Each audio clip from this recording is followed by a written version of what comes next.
Students, आज हम बात करेंगे थर्मल एक्सपेंशन की एप्लीकेशंस की। मतलब कि हम उसको आम लाइफ में कहाँ कहाँ इससे हम फायदे उठा सकते हैं, ठीक है, उसको यूज कर सकते हैं। अब थर्मल एक्सपेंशन होता क्या? थर्मल हीट से निकला वर्ड, ठीक है, और एक्सपेंशन मतलब कि उसमें फैलाओ। क्या मतलब हुआ इसका कि आप अगर मैटर की कोई भी स्टेट ले लेते हैं, ठीक है, यानी अगर हम अपनी अर्थ की बात करते हैं, जो जो कि हमें फिजिबल जो स्टेट्स नजर आ रही हैं, जैसे सॉलिड, लिक्विड, गैस, और एक फोर्थ स्टेट होती है प्लाज्मा, ठीक है। अब अगर मैं इनकी कोई भी एक स्टेट ले लेता हूँ, जैसे चले मैं सॉलिड की बात करता हूँ, ठीक है, सॉलिड जैसे, या आप रेल की जो पटरी होती है जिसके ऊपर रेल चलती है, ठीक है, इसी को अगर आप देख लें तो ये सॉलिड फॉर्म है मैटर की, ठीक है। अब इसमें गर्मियों और सर्दियों में जो है वो सिकुड़ने का और फैलने का प्रोसेस होता है। मतलब मैटर की अगर हम काइनेटिक मॉलिक्यूलर थ्योरी ऑफ जो हमारे पास मैटर है, अगर हम उसको देखें तो उसमें हमने देखा था सॉलिड्स के जो मॉलिक्यूल्स होते हैं वो आपस में काफी क्लोजली बाउंड होते हैं, बहुत आपस में क्लोज होते हैं, जबकि लिक्विड के जो होते हैं मॉलिक्यूल्स वो दूर दूर होते हैं, इतने होते हैं कि एक दूसरे के ऊपर स्लाइड कर सकें, जबकि गैस के मॉलिक्यूल्स बहुत आपस में दूर दूर होते हैं, ठीक है जी। तो अब इसमें हम यूं कह सकते हैं कि जब रेल की पटरी जो है ये सॉलिड स्टेट है, जो स्टील की बनी हो या जिस भी धात की ये बनी है, मेटल की, अब जब गर्मियां आती हैं तो इनमें वो मॉलिक्यूल्स आपस में दूर दूर होंगे, यानी इसकी डेंसिटी को मैं कहूँगा थोड़ी सी कम होगी, मतलब थोड़ी पहले से कम डेंसर होगी, ठीक है, मतलब फैलाव आएगा। और इसी तरह जब सर्दियां आएंगी तो कॉन्ट्रैक्शन होती है। मतलब जैसे मैं अगर एयर ही की बात कर लूं, एयर के अब ये मॉलिक्यूल्स हैं, ठीक है, जो आम,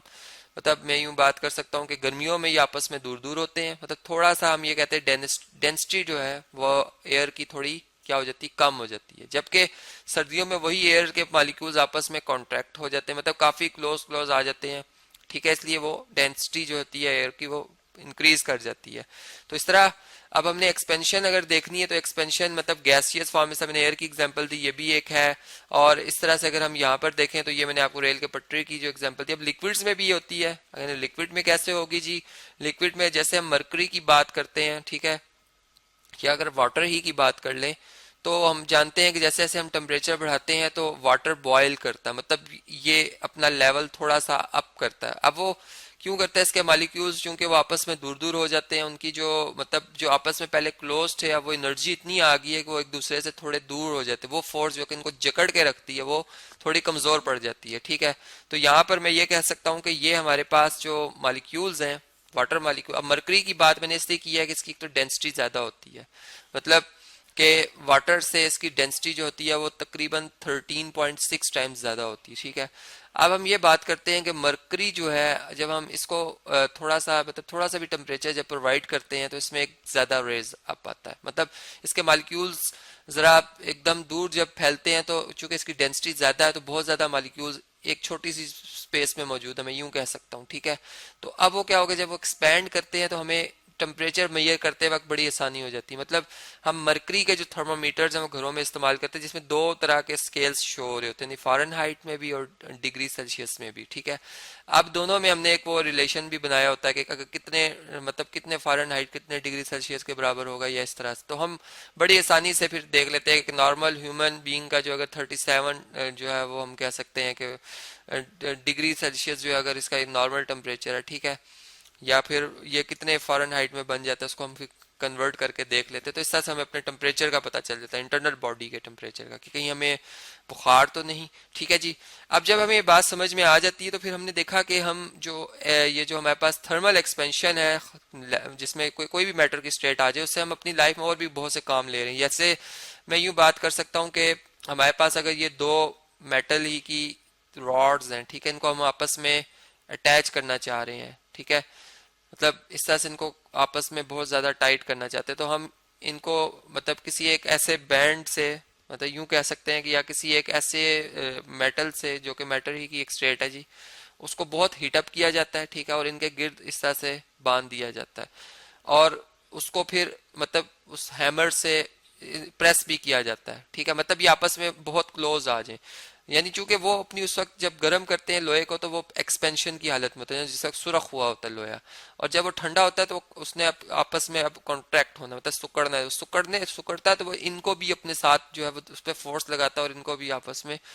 जो है वो और ज्यादा अटैच कर देता है इन दो, अगर हमने इन दो ऑब्जेक्ट्स को आपस में बहुत ज़्यादा टाइट करके बांधना है, ठीक है। या इसकी मैं और एग्जांपल यूं दे सकता हूं कि हमारे पास बाय मेटल या बाय मेटेलिक भी कहते हैं इसे, बाय मेटल स्ट्रिप होती है। मतलब ये आपको एक पट्टी सी नज़र आ रही होगी, ठीक है, पट्टी सी, ठीक है। अब इसमें ना इसकी इसमें दो तरह के मेटल्स को अटैच कर दिया जाता है। मतलब ऊपर वाला जो है ये आयरन है, ठीक है, चले मैं इसको ब्लैक से लिख देता हूँ, ये आयरन है, आयरन की स्ट्रिप है, ठीक है, और इसका निचला पार्ट जो है ये ब्रास का है। अब दोनों की जो एक्सपेंशन की जो हम कह सकते हैं सलाहियत है वो अलग अलग है। मतलब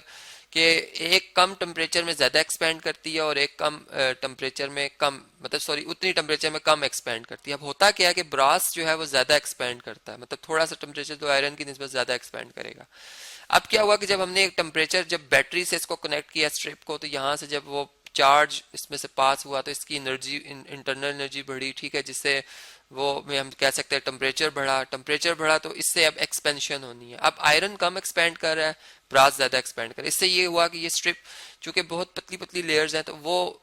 जो स्ट्रिप है वो इस तरह से ऊपर की तरफ बेंड हो गई। अब इससे हमने क्या मैकेनिकल वर्क किया, या मतलब इससे हम इलेक्ट्रिसिटी में या इलेक्ट्रॉनिक्स में क्या काम ले सकते हैं। मतलब अगर मैं यूं बात करता हूँ कि अगर मैं अपने घर में जैसे हमारे पास आयरन होती है, ठीक है, इस्त्री वगैरह ले लें, रेफ्रिजरेटर में जो ऑटो एक सिस्टम लगा होता है, मतलब हम देखते हैं कि वो चीज़ खुद ही कुछ देर बाद, जितना हमने, जैसा फ्रीज़र की मैं बात करूँ कि मैं चाहता हूँ कि फ्रीज़र ज़्यादा फ्रीज ना करे, तो मैं उसका एक, उस पर एक गिनती लिखी होती है 1 2 3 4 इस तरह से, ठीक है। तो उसमें अब होता क्या है कि एक जगह पर वो एकदम से मतलब बहुत ही ज़्यादा ठंडा कर रहा हो, एक जगह बहुत गर्म, या खुद ही ऑटो पे वो स्टॉप कर जाता है कूलिंग करना या गर्म करना, जैसे स्त्री की मैंने एग्जांपल दी। अब ये क्यों होता है, चले हम इस एग्जांपल को ज़रा इधर समझते हैं। मतलब जब हम आयरन को इसका ये स्विच लगा देते हैं, प्लग लगा देते हैं सर्किट में, ठीक है, इससे करंट आएगा इसमें। अब करंट जब इसके जो अंदर एक पूरा एक फंक्शन है उससे गुजरेगा तो वहां पर, मतलब एक आपने देखा होगा इस्त्री के यहाँ पर एक कंट्रोलर होता है, मतलब उस पर गिनती लिखी होती है कि आपने कौन से नंबर पे इस्त्री करनी है, ठीक है। अब इस तरह से है कि हम जिस वक्त जो है वो इसको बहुत ज्यादा मतलब घुमाते हैं, ठीक है, तो अब ऐसा होता है कि मतलब अगर हम ये चाहते हैं कि हम अपना टेम्परेचर जो है वो ज्यादा गर्म ना होने दें इसे, ठीक है, इस्त्री ज्यादा गर्म ना हो और एकदम से सर्किट ब्रेक हो जाए, तो हम ये जो मेटल की बाय मेटल या बाय मेटेलिक जो स्ट्रिप लगी हुई है, एक तो ये होती है इसके अंदर, ठीक है। अब यहाँ से ये हाई रेजिस्टेंस, ये जब इसका टेम्परेचर रेज्ड अप होता है तो ये बेंड हो जाती है, मतलब सर्किट ब्रेक हो जाता है। अब वो जितना हमने इसको इसके इससे दूर किया होगा, ठीक है, उतना मतलब ये ज्यादा इसका सर्किट ब्रेक हो जाएगा जल्दी, ठीक है, और जितना इसको क्लोज किया होगा उतना ये देर में इसका सर्किट ब्रेक हो, यानी ज्यादा देर इस्त्री गर्म होती होती रहेगी, ठीक है। मतलब सिंपल सी फंक्शनिंग है, ऊपर नंबर जो भी लिख दें हम, लेकिन यहाँ पर यह है कि हमने ये किया होता है कि अगर ये क्लोज होंगी, आप खुद देखें, अगर क्लोज होंगी और ये बेंड करेगी भी तो फिर भी मतलब इतनी ज्यादा, यानी जब तक बहुत ज्यादा बेंड नहीं होगी तब तक इस सर्किट को खत्म नहीं कर सकती, क्लोज नहीं कर सकती। इसलिए वो नंबर जिसपे ये बहुत ज्यादा इसके क्लोज होती है उस पर बहुत ज्यादा गर्म हो जाती है इस्त्री, और वो नंबर जिसपे के बस ये थोड़ी देर के लिए गर्म होती है एकदम से फिर वो ब्रेक हो जाता है सर्किट, उसमें ये होता है कि ये इनमें गैप ज्यादा होता है और ये जरा सा भी बेंड होने पर सर्किट ब्रेक हो जाता है।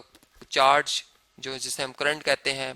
यानी चार्ज पर यूनिट टाइम को करंट कहा जाता है, वो फिर इसमें से पास नहीं होता और फिर हम एक इससे फंक्शन ले लेते हैं जिसको हम ऑटो फंक्शन कह देते हैं। इसी तरह इसी फंक्शन को फिर हम अपने रेफ्रिजरेटर्स और इस किस्म के जो इलेक्ट्रिक अप्लायंसेज हैं हमारे घरों में उस पर हम लगा देते हैं, अप्लाई कर देते हैं,